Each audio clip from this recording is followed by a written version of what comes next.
جمعے کے وقت مجھے کچھ دوست سے کہہ رہے تھے کہ انہوں نے ایم اے انگلش کا امتحان دیا ہے، لٹریچر کے کچھ اسٹوڈنٹ بیٹھے ہوئے ہیں.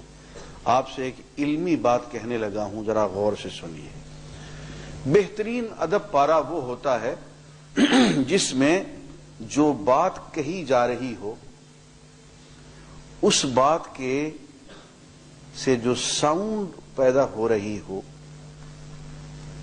آواز اور صدا کا جو ایفیکٹ ہو رہا ہو، وہ وہی ہو جو بات میں کہا جا رہا ہو. دیکھیں، آپ کو ایک میں مثال دیتا ہوں. قرآن مجید اپنی آخری سورت میں شیطان کے وسوسے کا ذکر کرتا ہے. وسوسہ کانا پھوسی جو ہوتی ہے، اس میں کان میں جب آدمی بات کرتا ہے تو پھس پھس پھس پھس کرتا ہے نا. قل اعوذ برب الناس. اب دیکھیے سین کا لفظ جو ہے وہ وسوسے کے لیے بہترین ساؤنڈ ہے. مالک الناس، الہ الناس، من شر الوسواس الخناس الذی یوسوس فی صدور الناس. سین اور صاد کی آواز کا آپ دیکھیں کتنا ریپیٹیشن آ رہا ہے. پتہ چلتا ہے جیسے کوئی کانا پھوسی کر رہا ہو، ہے نا. اب دیکھیے یہاں ایک آیت آ رہی ہے، یوم یدعون الناس الی جہنم دعا. کسی کو آپ زور سے پیچھے سے دھکا دیں، اس کی حلق سے کیا آواز نکلتی ہے. آپ نے غور کیا؟ یعنی یہ وہ عربک لٹریچر کا معراج ہے کہ لوگ سجدے میں گر جاتے تھے، جس نے ناک آؤٹ کر دیا ان کو. کہ بعض دفعے ساؤنڈ ایسی قرآن دیتا ہے کہ جو بات کہہ رہا ہے اس کو صرف الفاظ سے بیان نہیں کرتا ہے بلکہ ساؤنڈ سے بیان کر دیتا ہے.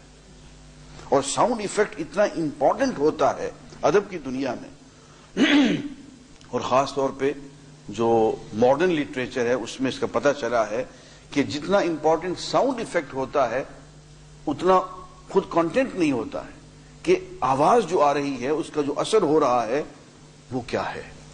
اب یہ کہنا یہ جایا جا رہا ہے کہ جس دن لوگوں کو، مجرمین کو جہنم میں پیچھے سے دھکا دے کے گرا دیا جائے گا.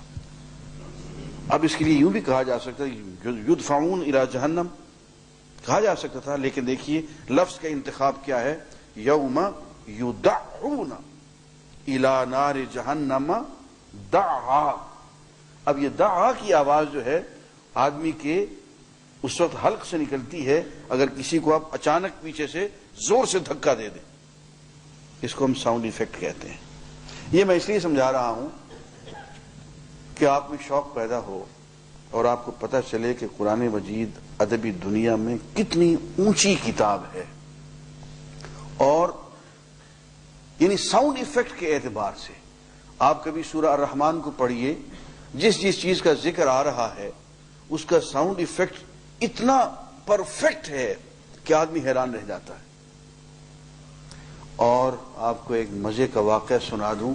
ڈاکٹر حمید اللہ صاحب نے ہمیں سنایا اور ہمیں حیرت کی انتہا نہ رہی. ایک بہت بڑا موسیقار تھا، اس کا نام میں نے ڈائری پہ لکھ رکھا ہے، آپ کو بتا دوں گا. وہ مسلمان ہو گیا. فرانس کا بہت بڑا موسیقار جو کہ وہاں کی کلاسیکل موسیقی کا استاد سمجھا جاتا ہے، وہ مسلمان ہو گیا.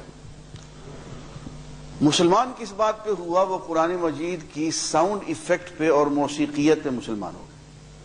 کوئی اس کو عربی وربی نہیں آتی، کچھ نہیں، قرآن کی دعوت کیا ہے کچھ پتہ نہیں، صرف قرآن مجید کی اس نے تلاوت سنی کئی مرتبے.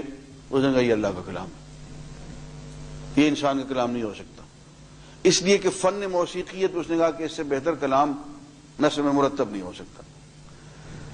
2 مہینے مسلمان ہونے کے بعد وہ پھر کافر ہو گیا. کہا نہیں یار نہیں، یہ تو گڑبڑ ہے. تو ڈاکٹر حمید اللہ صاحب بیچارے پریشان ہو گئے. وہ جو ان کی شاگرد جن کے ہاتھ میں وہ کہتے ہیں جی وہ تو پھر گیا پھر سے. کیوں بھی کیا مسئلہ ہوا؟ اس نے کہا جی ایک جگہ آ کے مجھے لگتا ہے کہ یہ کلام جو ہے یہ اللہ کا نہیں. کہاں بھائی؟ کہتے جی میرے فن کے مطابق یہ جو سورہ ہے نا، اذا جاء نصر اللہ والفتح ورأيت الناس يدخلون في دين الله افواجا فسبح بحمد ربك واستغفره انه كان توابا. میں نے کہا یہ تو ہمارے اصول کے مطابق ہمارے معیار سے پوری نہیں اتر رہی. انہوں نے کہا کیوں پڑھیں، اب جو اس کو پڑھ کے سنائے سورت تو کہا نہیں یہ گر رہا ہے، وزن گر رہا ہے، یہ نہیں آ رہی. تو ڈاکٹر صاحب کہتے ہیں کہ میں نے اس کو کہا کہ میں پڑھتا ہوں ذرا غور سے سنو. کہنے ہمارے قراء صاحبان جو تھے وہ افواج آپ پہ وقف کر رہے تھے، تو میں سمجھ گیا کہ اس کا کوئی مسئلہ ہے یہاں پہ. تو کہنے لگے میں نے وقف نہیں کیا، میں نے یوں پڑھا اذا جاء نصر اللہ والفتح ورأيت الناس يدخلون في دين الله افواجا فسبح بحمد ربك. کہتے سجدے میں گر گیا. کہنے لگا اب ٹھیک ہے.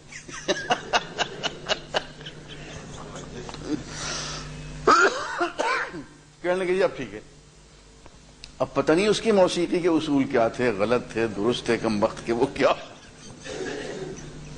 لیکن جب اس کو یوں پڑھ کے سنایا گیا کہنے لگے اب وہ ہے. اب ہر شخص کا اپنا اپنا معیار ہے، جو جس معیار سے اس کو دیکھتا ہے وہ اسی معیار سے اس کو کامل پاتا ہے. اب موسیقی کے معیار پہ ایک نے دیکھ لیا نعوذ باللہ نعوذ باللہ، کلاسیکل موسیقی ان کی جو ہے اس کے معیار پہ اس نے کہا کہ یہ تو موسیقی کی سب سے بڑی کتاب ہے. اب ہم کسی مولوی سے کہیں وہ تمہارے گاہ میں، لیکن وہ اسی بنیاد پہ اس نے اسلام قبول کر لیا اور ابھی وہ مسلمان ہے. اس کا نام پتہ سب میرے پاس لکھا ہوا ہے، کیونکہ فرانس میں گیا تو میں اس کو ملوں گا.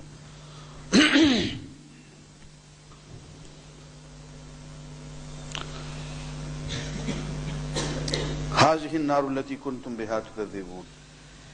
آگ میں دھکا دینے کے بعد پھر اسے کہا جائے گا یہ ہے وہ آگ جس کو تم جھٹلایا کرتے تھے. افسحر هذا، کہا کرتے تھے نا کہ جادوگر ہو. اب یہ جادو نظر آتا ہے تمہیں، بھگتو. ام انتم لا تبصرون، یا تمہیں اب کچھ دکھائی نہیں دیتا؟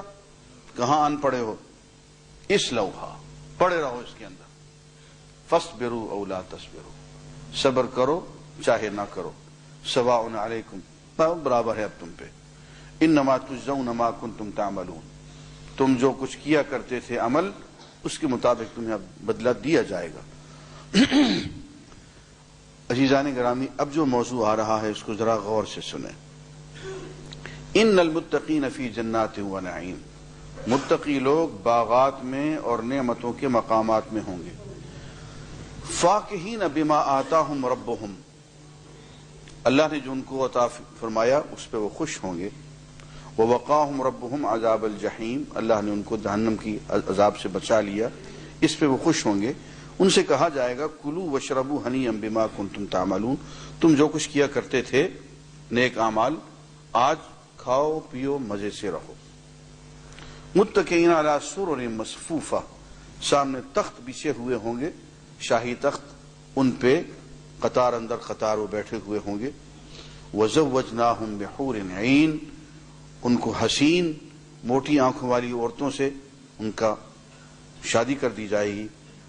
والذین آمنوا، اب ذرا غور سے سنیے، وہ لوگ جو ایمان لے آئے. واتبعتہم ذریتہم بایمان، اور ان کی اولاد نے بھی پیچھے پیچھے اپنے والدین کی پیروی کرتے ہوئے، والدین متقی ہیں اور اولاد نے بھی ان کی پیروی کی، تو ہم ان کی اولاد کو ان کے والدین کے ساتھ ملا دیں گے. اچھا جی، اکٹھا رکھیں گے، لیکن مسئلہ پیش آ جائے گا. مسئلہ کیا ہوگا؟ الحقنا بہم ذریتہم وما التناہم من عملہم من شیء. ہوگا یوں کہ اولاد بیچاری پیچھے رہ جائے گی اعمال میں. والدین، باپ دادا، بزرگ، پیچھے ان کے جو اولاد آ رہی ہے اہل ایمان تو ہیں لیکن اہل عمل نہیں ہیں. عمل ہیں تو عمل کمزور ہیں. اللہ تعالیٰ فرماتے ہیں کہ ہم ان کے آباء و اجداد کا، والدین کا عمل کم کیے بغیر، ان کے عمل سے کچھ کاٹے بغیر ہم ان کے عمل زیادہ کر دیں گے تاکہ ان کے والدین کا جی خوش ہو جائے اور ان کو ہم ان کے ساتھ اسی درجے میں، اسی مقام پہ ملا دیں گے۔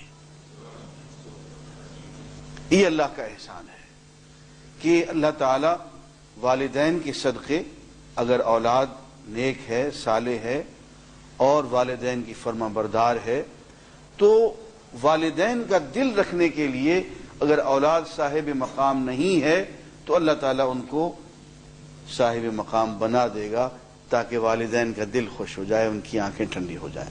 اور وہ بھی اس طرح سے کہ والدین، ایسا نہیں، یوں بھی تو کیا جا سکتا تھا نا کہ اولاد جو ہے وہ نچلے مقام پہ ہے تو تھوڑا سا وہ والدین کو نیچے کھینچ لیا، تھوڑا سا ان کو اوپر بڑھا لیا، نہیں فرمایا ایسا وما التناہم من عملہم شیء، ان کا کوئی مقام گھٹائے بغیر، ان کا کوئی عمل اور کوئی درجہ گھٹائے بغیر ان کی اولاد کو ان کے ساتھ ملا دیا جائے گا۔ لیکن ہاں جی، میری بیگم صاحبہ موجود ہیں، میں جواب نہیں دے سکتا۔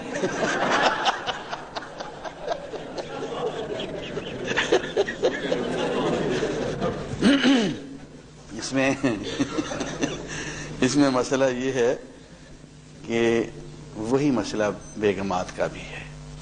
اللہ تعالیٰ نے اگر زوج اس دنیا میں ان کے دلوں کو جوڑ رکھا ہے تو آخرت میں بھی اللہ تعالیٰ ان کے دلوں کو جوڑے رکھے گا اور وہ بھی ساتھ ہوں گی۔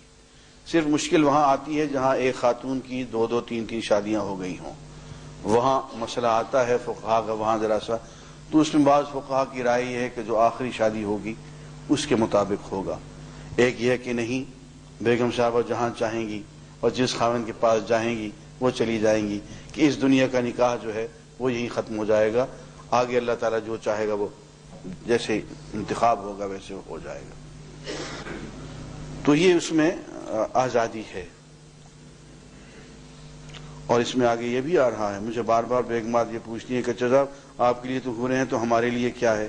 جواب آگے آ رہا ہے، میں تیزی میں بیان کر جاؤں گا، آپ خود ہی سمجھنے کی کوشش کر لیجئے گا۔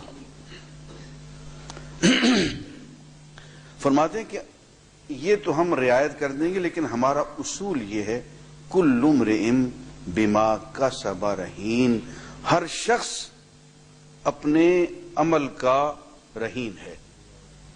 ہر شخص کی زندگی، رہن کیا ہوتا ہے جی؟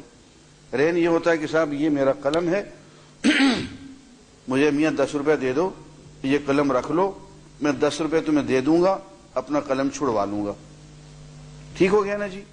یہ رہن ہو گیا اور میں رہین ہو گیا۔ فرماتے ہیں کہ ہر شخص اپنے اعمال کا رہین ہے، اس کے اعمال کی وجہ سے یوں سمجھ لیں کہ اس کی زندگی رہن رکھی ہوئی ہے اس کے اعمال کی وجہ سے، جیسے جیسے وہ اعمال کرے گا ویسے ویسے وہ اپنے آپ کو چھڑوا لے گا۔